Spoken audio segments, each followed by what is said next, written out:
Welcome. My name's Katie McKean, and I'm the Open Source Community Manager here at ReversingLabs. As I told you all yesterday, we do have an exciting LinkedIn Live, X Stream, and YouTube that we are doing right now for some exciting news that we're dropping today. So before we get into spilling the tea, I'd like to introduce our two guests before we dive in. So first and foremost, I'm really excited about this because it's hard to get him on camera any day of the week because he's always in the thick of it, trying to understand the ins and outs of latest breaches and malware happening in the open source community. But Tomislav, would you introduce yourself to those at home and tell us a little bit about who you are and why you're here today? Absolutely. Thank you, Katie. My name is Tomislav. I'm the Chief Software Architect and one of the founders of ReversingLabs. I'm so glad you're here with us. I think you're going to shed some exciting light on what we're about to dive into. Jasmine, what about you? So I'm a senior product marketing manager for Spectra. Sure, I've been for longer than I want to count, but still here because the product is just awesome and the problem we solve is meaningful. So Yeah. you'd for what I'm going to say there. Hey, that's why I'm here too. I believe in the mission we have and what we're up to. Today is all about community, as I'm the community manager. So, hey, there's your hint as to why I'm here. But what we're going to talk about today is our community offering. So, like anything in open source, if it ain't free, why are you doing it? So we actually do have a free offering here today that we want to talk about what's new with it, why we're doing it, and how we can make actionable risk assessments matter for most of you at home. So let's get into it. Tomislav, let's start with you since you were the brains behind this operation. From your vantage point, why is now the right time to invest in community and really that community-first approach to software supply chain security? We've been talking about software supply chain security for many years now. Unfortunately, the number of software supply chain attacks keeps increasing. And if the last 30 or so days are to go by, now is the perfect time to start securing your software supply chain. We have had many software supply chain compromises from large and popular companies and also large open source maintainers as well, have all unfortunately gotten compromised in the last couple of weeks. And having this information available to everybody, I think, is, as Jasmine put it, meaningful way to change the dynamics in software supply chain. Too often are we concerned about running the latest and greatest, and very infrequently do we look at, is the software component that I'm about to, quote unquote, to get married with for life, is actually of good quality, good reputation? Did it have incidents? Is it properly secured? And all the other things that our Spectra community helps people find out. Yeah, that's a great answer because that's the truth, right? We've been watching these attacks for years now, and they're just exponentially getting worse and worse and more frequent. I remember vividly last year in July where we just saw them one right after another, all in a 10-day window where it was crazy. And recently we've had the Team PCP thing, and I'm sure another one will come in any day now because it's no longer a matter of what if it's going to happen, it's a matter of when. And I love the fact that we're giving support to everybody for free. So it's the free vantage point because the thing is, software supply chain security shouldn't be like just for the enterprise. I think many of these companies and folks in general rely on a lot of these different open source projects. So you want to make sure what you're grabbing is safe and secure to use, as you said, before you get married to it, right? You want to know who you are going to spend the rest of your quote unquote life with before you get further down that road. Jasmine, for people who are just hearing about Spectra Assure community for the first time, who would you say it's built for? Why should they be interested in this? What's going on there? Spill it. So let's start with what it is. It's an online platform where anyone, literally anyone, for free can go check the safety status of open source packages and dev tools from major repos. What I mean by major repos is for the open source stuff, we support NPM, Ruby Gems, and NuGet. For the tools, we support the VS Code extension marketplace and PowerShell gallery. And we just, like this year, created a registry for all those open source MCP servers that are popping up on NPM and NuGet and those sorts of. So that is, so who it's built for, That's a more interesting question to answer these days than it would have been a couple of years ago. So Yeah. okay, so in terms of humans who are going to be using this, it'll be AppSec, product security on the software producers, folks who want to know, hey, is this package safe before I download it and give it access to everything that's on my computer because it's going to be running with admin privileges? But also consider a major user of the platform are pipeline or workflow automation tools themselves, right? And what they're trying to do is I need to implement within that automation a security guardrail. And for that security guardrail to work, I need somewhere to go to get the information that I need to make a decision. Yes, no, this is going to go in my package. And that's what community is also built for. And then the third user would be all these different types of AI that are coming into being now, right? So they're systems that you'd want to be checking the code that they were written by those assistants. This package, quite frankly, exists because if we return a, hey, our repository said, I didn't know where you think you're getting this NPM package. Yeah. And then there are things like the Claude skills that we just literally released a couple of weeks ago, right? Where if you install that and you're using Claude code, it will automatically go and do all this checking. It's not going to recommend something to you unless it passes your policy, that sort of thing. And there are folks who are just using ChatGPT and they're all about conversations. I want to ask this repository of data, some question about software, open source, or safety. And that's a user of ours too. Like I said, it's a longer answer than I used to. I like that though, because you have to be able to help multiple different types of people. Not types of people, but just different types of users nowadays, especially with the way the landscape is changing from more vibe coders coming out nowadays, and you have to be able to protect them and have, like you said, that plain natural language to be able to ask those questions, but also making sure they're secure, right? And then from the other end is covering security where they're like, hey, we know this is happening, but how do we put those guardrails in place for knowing that it's going to happen anyways, but make it safe for the code, especially to give to the end users. Honestly, Jasmine just walked us through different types of users, but I want to better understand the different types of people and what they'd be looking for when they are looking at this free type of tool, because there are other free tools out there. We're not going to lie about that. Let's start with the developer. If I'm a developer, what actually helps me understand how to trust a package before I just accept it? Jasmine just brought up Claude skills, and that's something we've been working on very recently. So it's quite relevant for the developer because it answers all these questions quite succinctly. As Jasmine was saying, if you use Claude Code or any of these AI-assisted tools, you could ask it to write a piece of code for you to add a function. Typically, those functions are in packages, and as it's pulling the package without you instructing it to do, it inspects both the package itself and also all of its dependencies to see if there's any software supply chain risk involved within it.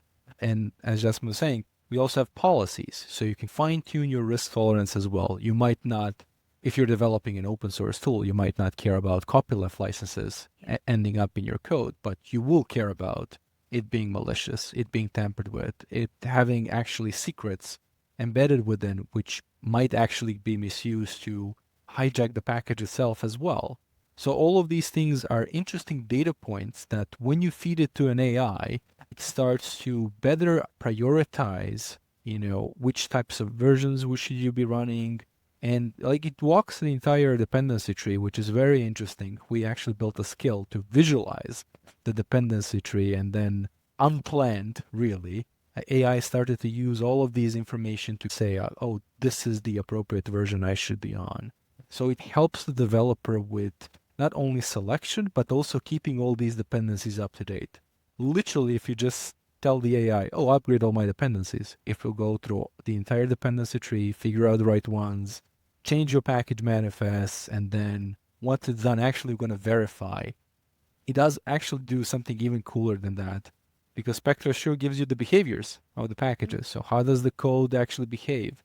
It looks at the differences in behaviors by itself, like we haven't thought of this, to say, oh, this new version is doing something which is very odd. This might be a software supply chain attack. So you can actually use it to detect novel software supply chain attacks as well.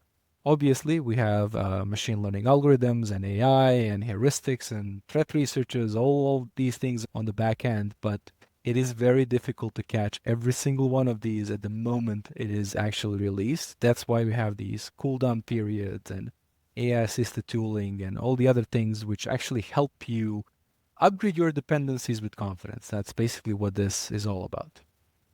I love that because I've been in this space for about 10 years now, and the dependency education has come a long way, but we still have a long way to go. And I love the fact that we're being able to show people just how many dependencies they're bringing in, because oftentimes it's a very small set that you think you're bringing in when it's a lot larger down there. So it's interesting to me that through use of AI and these APIs, you can actually start to see what that dependency tree looks like and just watch it bloom literally in real time so you can see what's going on. Following on the developer path, let's talk about the super developer, right? Our maintainers, our special people who are out there creating these blocks of code for us to repurpose, reuse. How is this going to help me protect a project if I am a maintainer? I know we've talked about just what a developer might be looking at, but I feel like there might be a little bit of a difference in the lens that a maintainer will be looking at this from. Sure. As somebody who also publishes code in these open source repositories, even though at the moment it's not open source, we are publishing many packages to both Pipey and all the other package repositories as well, just to help people actually use our tools. There are many things in there which our tool provides me to be confident that what we're shipping is actually, what we intended to ship in the first place. So every single release that we do, the goal is to have 0 vulnerabilities. So that's the first check I do. Okay, so it literally says in the tool, everything is awesome.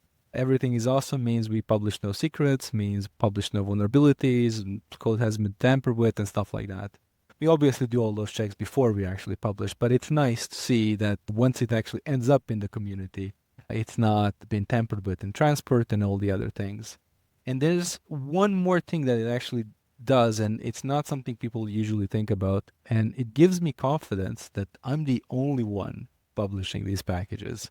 I will get a notification whenever there's a new version, and if I'm not the guy who did it, then we have a problem. And luckily, so far, I'm the only guy who did it, so that's good.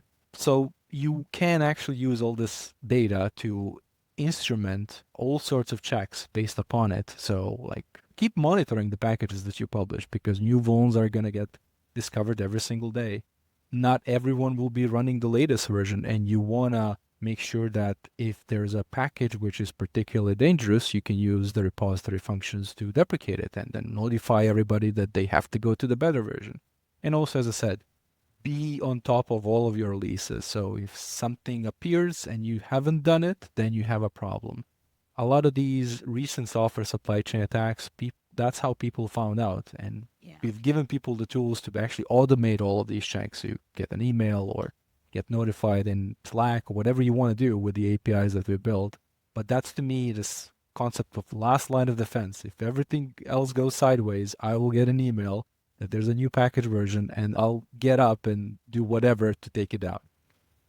Yeah, I love that last line of defense. So you have everything, systems in place, you've had all the checks, and hopefully you sleep better at night, right? Knowing, again, that you're the only one. All right, so we've covered the development side. Let's talk about the other side of the house that is equally as important, right? Those AppSec teams, security engineers. How does this help them go just beyond, hey, we're finding issues and throwing it back over the wall and being like, you got to fix this? How are we getting into making better risk decisions? Jasmine, you want to take that one? For me, and it's one of the reasons why I came to ReversingLabs, because I was in AppSec before. So a vulnerability might cause a problem eventually, right? But the types of malware, the types of tampering that's happening in supply chain attacks today, it's not might. This is going to give you a problem. It's going to give your customers a headache. For us, it's that those are the things that you prioritize even above what your classic issues you would find. But then from there, we provide a lot of guidance on how to prioritize things. So it's not just finding the issues. I was talking to somebody yesterday, and because there's some AI that got announced that they're finding a zillion issues now, everyone has to run and fix. And I went, that's not innovation, okay? Innovation is actually helping people write better code from the get-go.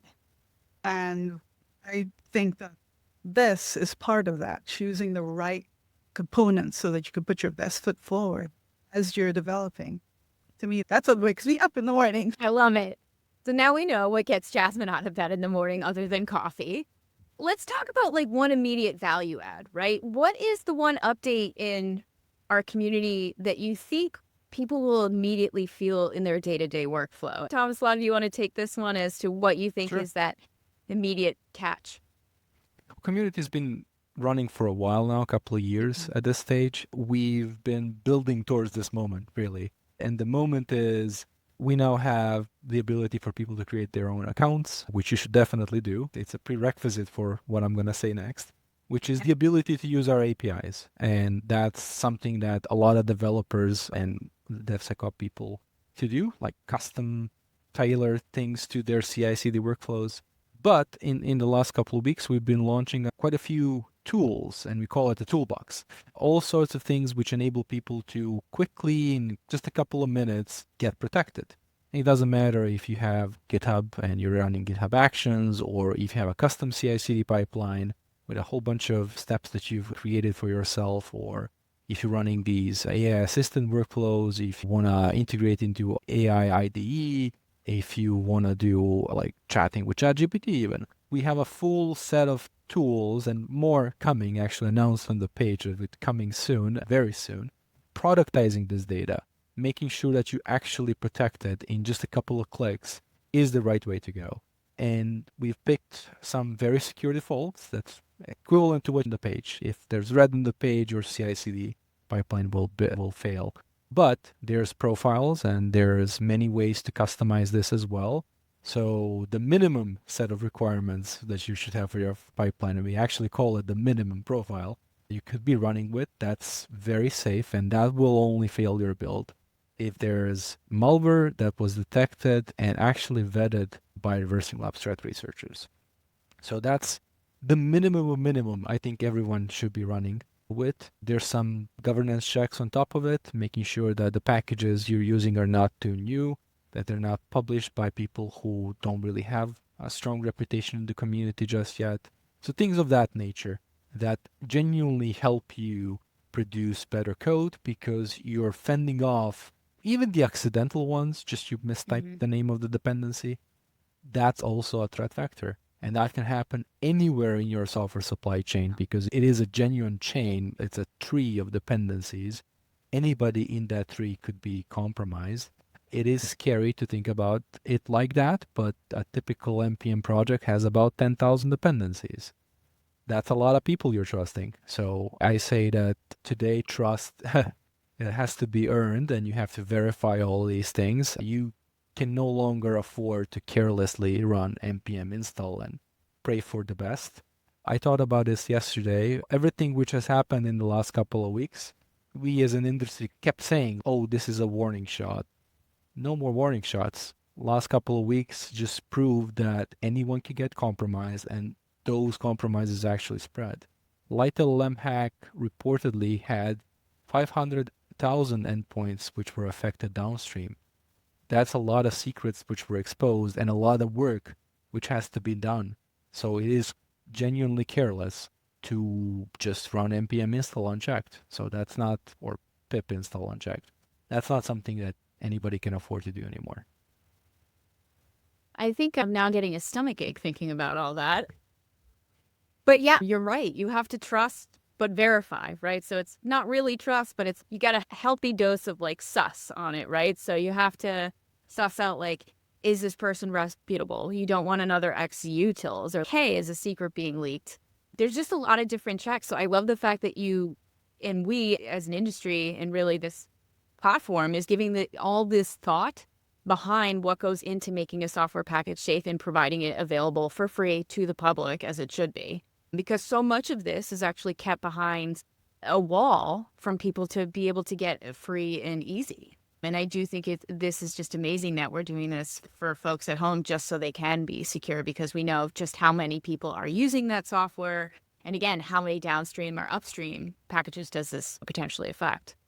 The one thing I did want to bring up, though, because so many people say this, it's okay, great, Katie, but how are we helping get the right signals, right? There's always a lot of noise in tooling, and people are like, oh, it's too noisy. Personally, I think some of this comes down to triaging, right? What are your policies you have in place, and are you triaging this effectively? But how are we helping teams to be able to sift through all that noise and really reach the right signals? As I mentioned, we have profiles, and profiles are a very good way to start. By default, you're going to start with the most secure because that's where we want you to be. However, there are different places where you can start. You can start with, as I said, minimum, which literally says these are analysts vetted malware detections. It's the only thing you should worry about. And if that's the only thing you do after hearing this conversation, then you've done a lot. Then there's a next level, which we call baseline. Baseline is about setting the right security expectations, meaning you don't want to be running code which has vulnerabilities, which is on CISA's kev list. That's reasonable. You don't want to be running code which has malware exploiter vulnerabilities either. That's reasonable as well. And then any other combination of our hundreds of policies you can possibly imagine you can do. And you can customize it to your liking. You can even approve some packages to always pass your CI/CD pipeline, or you can reject certain packages from ever being run. You can fine-tune things like governance. So how recently should a package be published before anybody in your environment should be using it? And there's opinions on that. You can easily customize that too. But without worrying of all of these, 3 profiles, minimum, baseline, hardened, anywhere you want to start is a good start.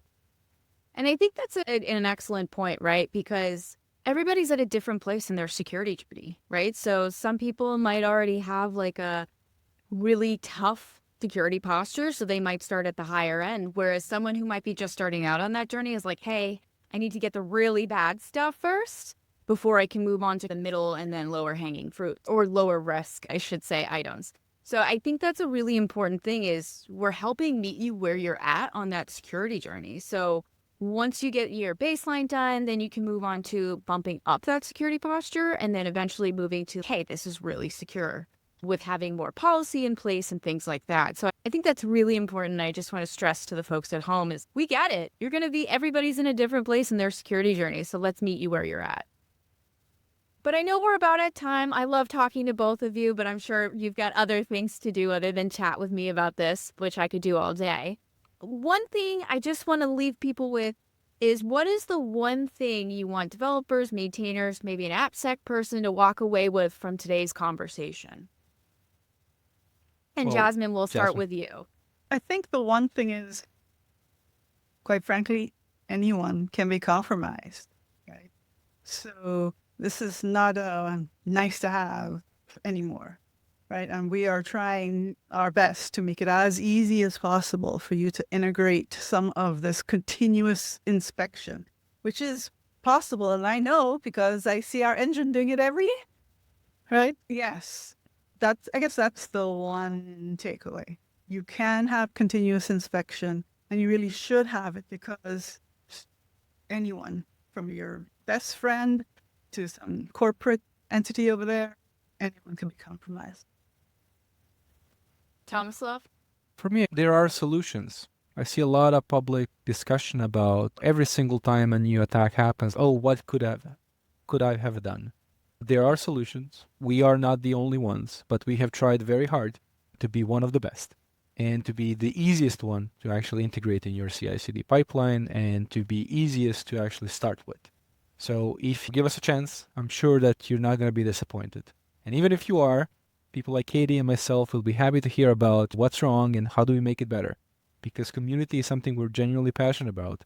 And we believe that enterprise level software security is for everyone, and that to reach those enterprises, you actually have to start with open source, because everyone, including us, is relying on that open source to be safe and secure. So we're doing our best to help people who are just making software for people to enjoy, to get a little bit of that enterprise grade security.